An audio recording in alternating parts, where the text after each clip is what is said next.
Hi guys, welcome back to another gameplay video. As ever, got a few pickups on the way, but nothing has arrived yet, so I thought I'd fill in a bit of time, keeping the loop and making videos with some gameplay stuff. So I might have a few more over the next few days, or not, we'll see. But I'm just trying to basically do videos on games I really like. Obviously, it sounds obvious, but I don't want to waste my time putting something up which I'm not going to get a kick out of. But things like Battlefield 1943, Below, which I also did, Olympic Soccer, and now this are four excellent games that I enjoy, and hopefully you might enjoy them as well. You might be discovering them for the first time, or maybe not, I don't know. But that's the idea behind this video. It's for you, if you haven't heard of this, to basically give it a look through, see what you think of it, and if you like the look of it, then you might be pleased to find out it's really, really cheap. We're talking about $5, we're talking about £2 or £3, maybe even less. So really you've got no excuse not to buy it. So I hope you like the video. It is 20 minutes long, so it is pretty excessive. In fact, with me talking now, it's probably over 20 minutes long. And the majority of that video is me just talking nonsense like I usually do.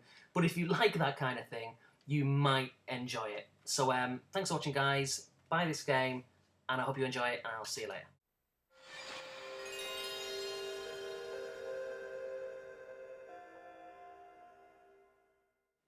How cool is that PlayStation intro? I absolutely love that. It brings back so many memories. But anyway, so this, guys, is a gameplay video for Project Overkill, and it's what I consider to be one of the sleeper hits on the entire system. Now, I have seen a few people pick this game up lately. I say lately, the past kind of 5 or 6 months. Now, whether they just picked that up as a result of me mentioning it 6-7 months ago, I highly doubt, or whether they just knew about it themselves, which is probable. Well, either way, I'm not really sure, but it is a fantastic game. And hopefully after you watching this, or skipping through it and seeing bits of it, then it might convince you to get it. Now, I do believe it is only for the PlayStation 1, so a bit of a PS1 exclusive, and it's dirt cheap these days. I mean, sometimes it goes up to £5-6, but you can easily also get it for, you know, maybe a couple of quid. So anyway, let's crack on with the gameplay. You get a choice of 4 characters. The first guy I'm going to go for is the guy with a weird name of Lanslow Krieg. Now, all these characters have got their different kind of strengths, they've got their different weapons, and they all play slightly differently, even though ultimately you're just playing the same missions, just with a different character.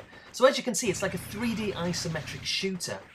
The environment is relatively destructible. You can't destroy everything, but the computer terminals that are there, you can kind of blow them up. And you've got all the old school classics. You collect weapons, ammunition, you pick up health, and all the rest of it, the usual kind of stuff. Notice that when you walk over people who you've shot, like the blood footprints, and that's a pretty cool little feature that they've done there. Now, I will say that, and it's not just me being rubbish at the game, although that's probably it, but aiming can be difficult because of the isometric view.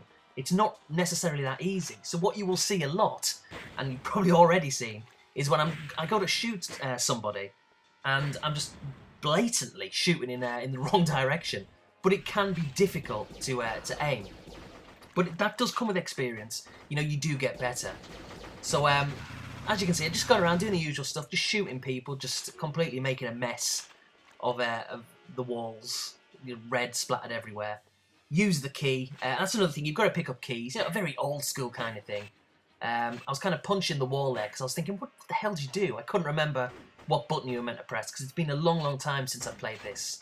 Now, I am playing this on my PlayStation 3, but obviously it's a PS1 game, and PS1 games are compatible with a PS3.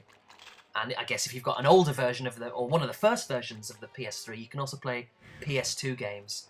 But we all know the story with that, how they took it off and all the rest of it. And understandably, I think it was a good decision to get rid of it personally. But not everyone does think that way. Whatever, I guess each to their own. But, so like I say, I'm just going around this mission, just blowing people up.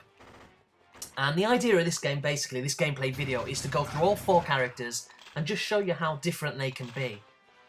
They all feel the same. There's no real different characteristics. You know, like sometimes when you're driving, I don't know, when it's a car game, and different cars feel differently for obvious reasons.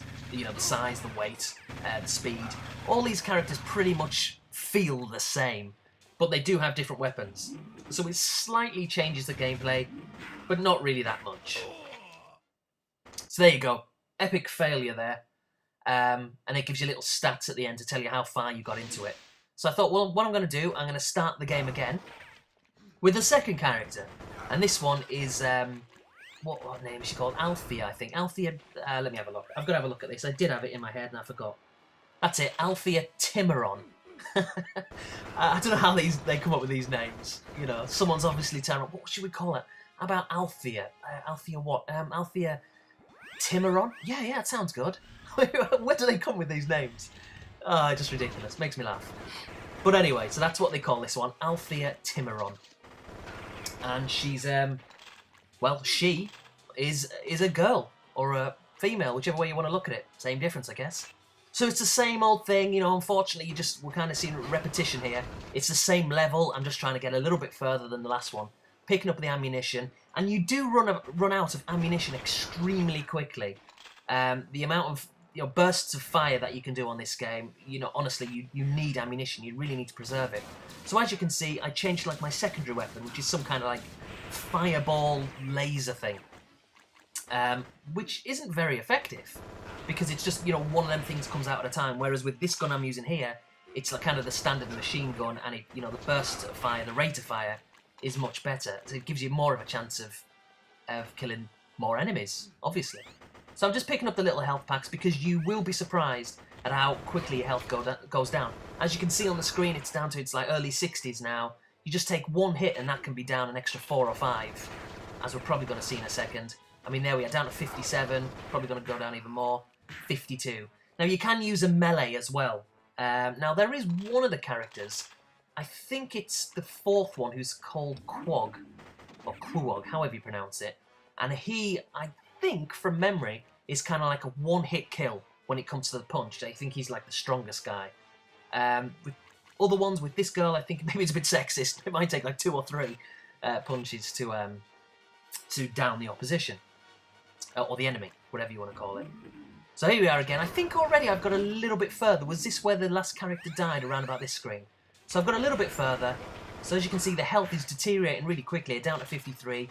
Thankfully, get rid of this guy there. See what I mean? That took like 2 or 3, maybe 4 hits there before that guy went down. So I'm picking up the health and back up to 83, which is pretty good. And I think now I'm probably going to be looking for a key. You know, keys, open the doors, the usual kind of stuff. I mean, you'd have thought, really, wouldn't you? I mean, why do you need a key? Shoot, you've got all these like weaponry, just blow it up.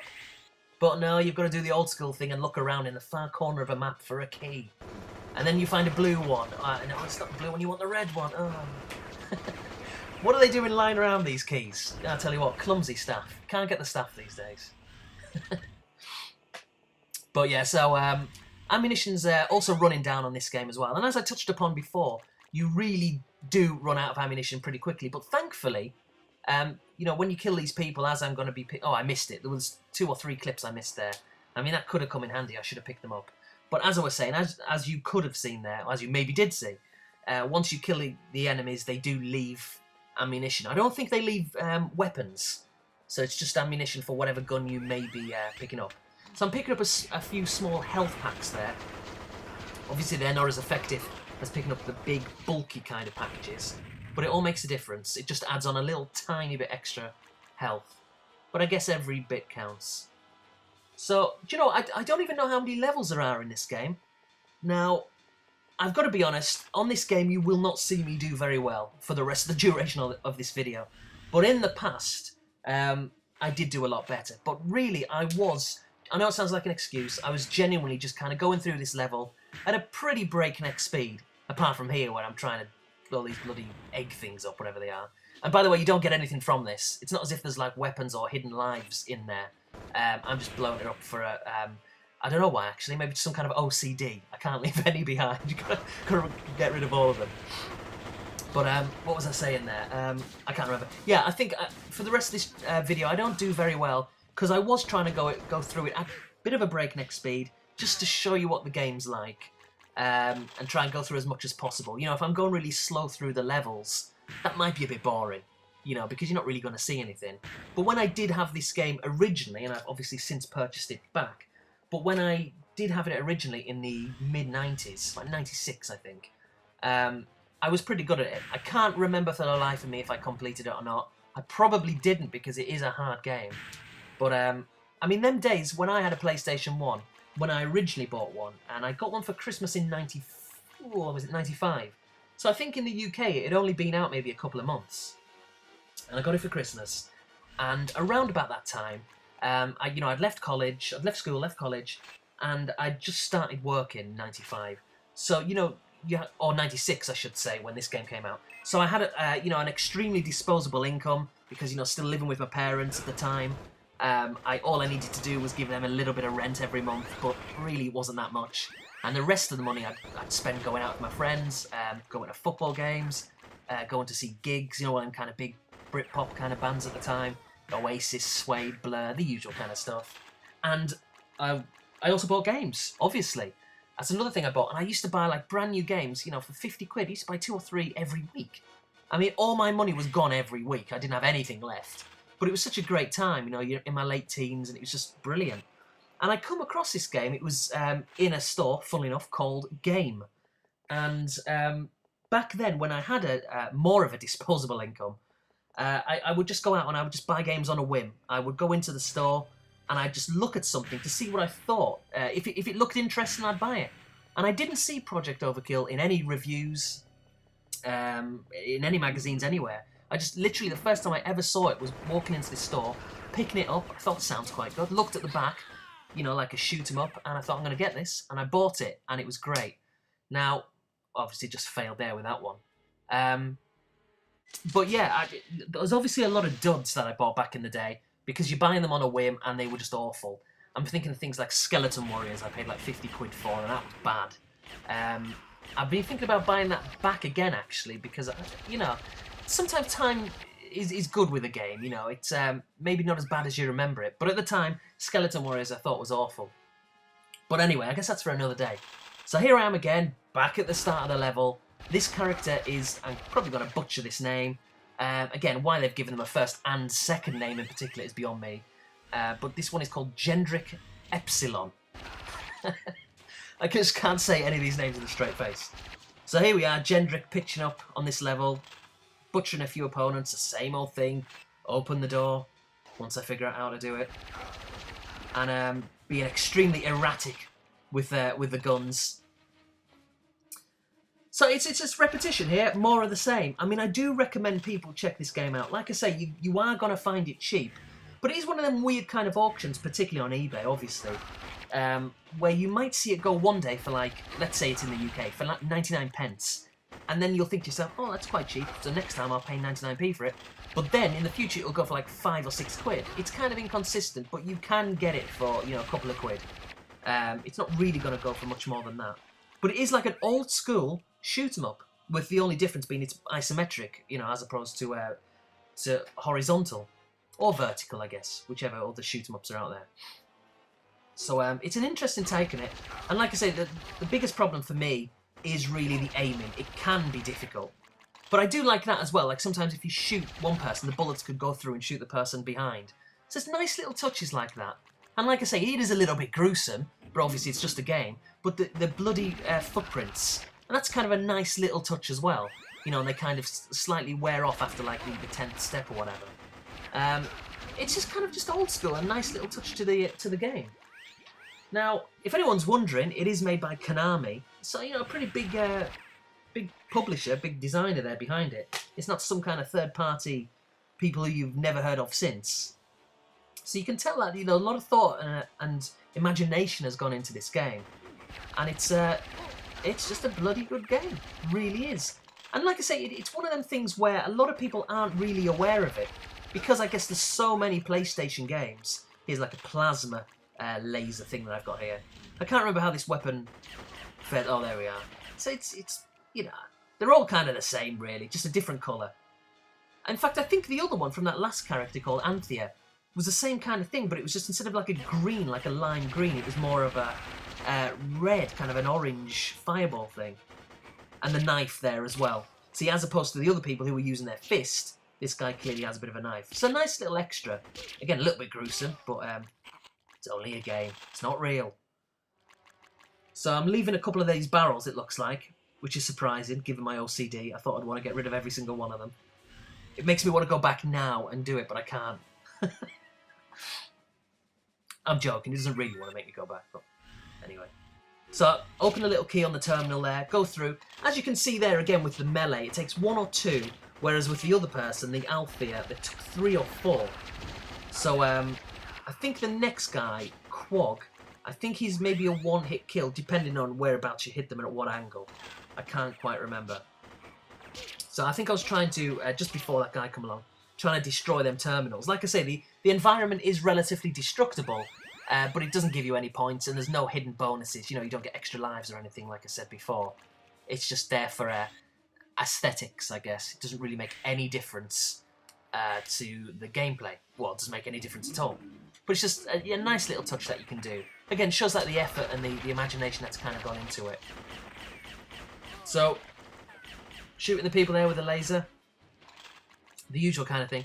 Now, I will say, completely off the topic of Project Overkill, I've really got back into my PlayStation 1 lately. Oh, by the way, speaking of Project Overkill, look at the health. This is going to be an epic fail any second now. 11. 9. So I reckon I'm probably going to have to start again any second now. There we go. It was well timed. So this next guy I'm going to do is the last character in the game. He's called Quag. Get this one. Quag Cece. Seriously. I mean, what is going on there? But yeah, like I say, I've really got back into the PlayStation 1 lately. And it's such a great console. For reasons like I touched upon before, nostalgically, it means such a lot to me. It was the first console that I have. This weapon's pretty cool as well. Look at that, kind of like the sparks coming out of it. Yeah, it's the first console that I had where I could just go out in adulthood and buy any game that I wanted with my money. You know, when I go back to like the 80s and the early 90s, you know, I had to really get games bought for me at birthday and Christmas and that kind of stuff. Or if I had any Christmas and birthday money, or money that I earned through like my paper round in like the early 90s, then I could buy games myself. But really, few and far between. So this really was the generation, the era where I could just get what I wanted, which was great. And the amount of games I would buy, just incredible. At one stage, I just had hundreds and hundreds of PlayStation 1 games. Now, as it stands, back in the UK, and I always touch upon this, but it is always relevant. Obviously, being a Brit over in America, I have a lot of games still in the UK. I've probably got about 150 boxed PS1 games, all PAL.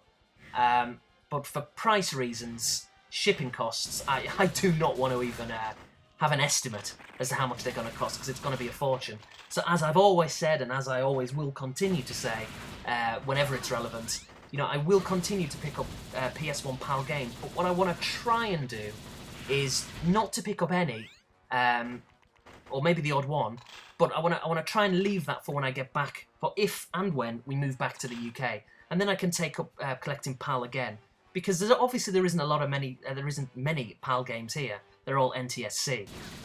So I figured I might as well just start picking up NTSC games while in the States. It makes obvious sense, and it's just really easy for me. And that's what I've started to do. I mean, this game I've got here, I've got it as a PAL game in the UK, but I bought it here. The one I'm actually physically holding now is an American NTSC copy. Same with Olympic Soccer that I picked up lately. Same with Motorhead, another one, and there's a few others. It just makes a lot of sense, and it's saving me money rather than paying, you know, to import them all in. But yeah, great console, brings back a lot of memories, and arguably, very arguably, I might add, it's my favourite console of all time.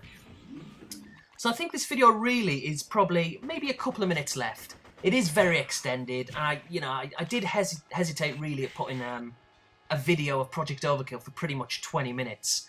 But then again, I wanted to feature each of the 4 characters, and I initially was just going to do just one kind of quick run through, but it only lasted about 4 minutes from the first character that I did on the game, and I thought, well, let's put on another one, and then I just thought, well, let's do them all.